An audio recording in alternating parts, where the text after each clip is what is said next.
সন্ধ্যাবেলার দিকে আবার রেডি হয়ে নিয়েছে, তো মামি এসে আমাকে এই চকলেটটা দিল আর উইশ করলো। তো তারপর দেখো পুচকি সোনু সবাই এসেছিলো।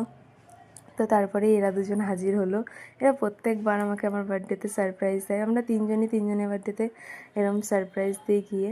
তো তারপরে দেখো কি একটা কেক এনেছে, আমার এত বাজে লাগছিল। আমি ওদের বলছি দাঁড়া, তোদেরও বার্থডে আসবে। তো তারপর তো আমি একটু রিলস বানিয়ে, আর এই কেকটা আমার বর পাঠিয়েছিল, তো একটু রিলস তখন কেক কেটে নিলাম, আর দুটো কেক কেটেছিলাম। তো প্রত্যেকবারই আমি একটা দুটো কেক কাটি, আর আমার খুব মজা লাগে এই টাইমটা, জানি না কেন, বাচ্চাদের মতন। তো দেখো তারপর তো দেখো মামাকে কেক মাখিয়ে দিলাম, সবাইকে একটু কেক মাখিয়ে দিয়েছে। তারপর ওরা আমার জন্য গিফটটা এনেছিল, তো ফটো ফ্রেম।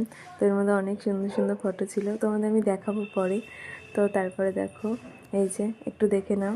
তো তারপর তো গিফট খুলে, তো আমি আজকে অনেক গিফট পেয়েছি, সবাই আমাকে অনেক গিফট দিয়েছে। আর আমার না বার্থডের দিনটা খুব ভালো লাগে, আমার হেবি আনন্দ হয় বার্থডের দিন।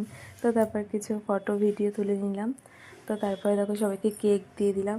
আর আমার বর যেটা পাঠিয়েছিল আইসক্রিম কেক ছিল, আমার অনেক দিন ধরে ইচ্ছা ছিল, তারপর ও পাঠালো, কাটলাম।